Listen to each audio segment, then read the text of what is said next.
It's Sunday morning on CBS. And here again is Norah O'Donnell. Actor Richard Kind is a Screen Actors Guild Award winner. He's been nominated for a Tony. And it turns out he has a lot in common with a sprig of parsley. Mystified? Here's Dr. Jon LaPook. Where did you get that Walkman? Did you steal it? No. Oh my God! Is there no end to your madness? If you turn on a TV or sit in a movie theater, it's likely you'll see this actor. People with facial hair seem smarter. Really? Yeah. Think about it. Abe Lincoln, Albert Einstein, Burt Reynolds. And there's also a good chance you won't know his name. I'm walking from the subway to the theater, and a woman, I was in Times Square, so she's obviously a tourist. She goes, "Oh my God, there's," didn't even know the name. The name is Richard Kind, and he's quite happy being just a little famous. I'll walk down the street and somebody will go, "Oh, you're a national treasure." And then I pass 250 people who don't know who I am, and yet that person thinks I'm a national treasure. You're very attractive. Well, thank you. That's not a compliment. For me, it's too much. Killing me. National treasure Richard Kind has made a lot of people laugh, and sometimes nap. When you're on the stage, do you ever look down and see somebody asleep? Sure. What's that feel like when you I say, I don't blame you. We visited Kind at Sunset Gower Studios in Los Angeles. Speaking of Richard, there's Richard. Hello, John. Hello, buddy. Hey, everybody. Where he's the announcer and sidekick on the Netflix talk show Everybody's Live with John Mulaney. Yeah, I just came from the Met Gala. Oh, my God. You were at the Met Gala?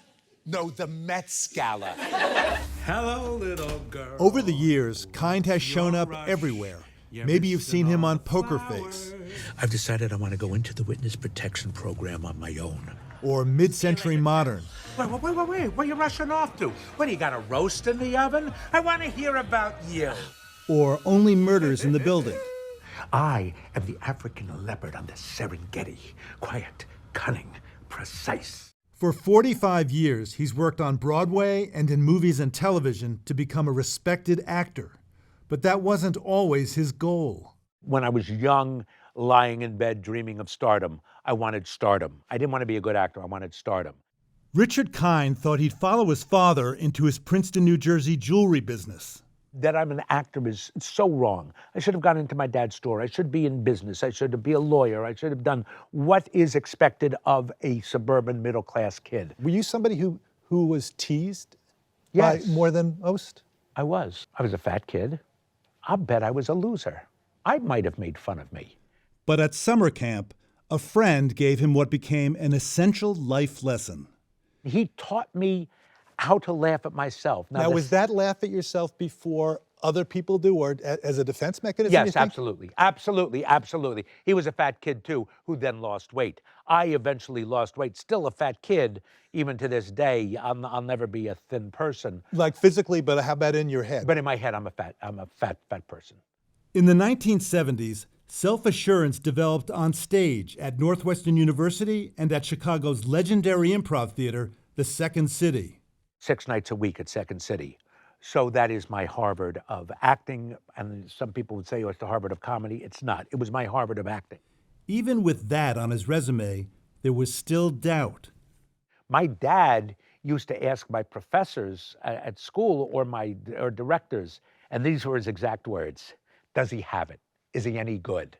He would not trust himself to say, oh, my son's a good actor. He would ask somebody else, is he a good actor? What the hell? Look at me. I'm a good actor. Possibly his most memorable role to date, Bing Bong, an imaginary creature who ultimately sacrifices himself to save his young friend. Take her to the moon for me, okay?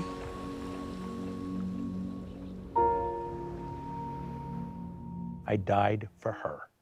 I died so that she might have a great life. According to John Mulaney, that moment says a lot about Richard Kind. That's about having to let go of your imaginary friend, right? Let go of something in your past. Yeah. And yet I look at him and there is the child is alive in him. Do you see that? 100%. And in many ways, by having him as our announcer, we've given our imaginary friend a place and a podium. No, he's incredibly sweet, incredibly childlike, and a real man and a powerful actor and a great father. And here's another of the many roles you may have missed. It's my last time at bat, and all I wanted to do was hit a home run from my pops. They had me in Sharknado 2. A science fiction comedy in which tornadoes drop sharks on New York City. I hit a shark out of the ballpark.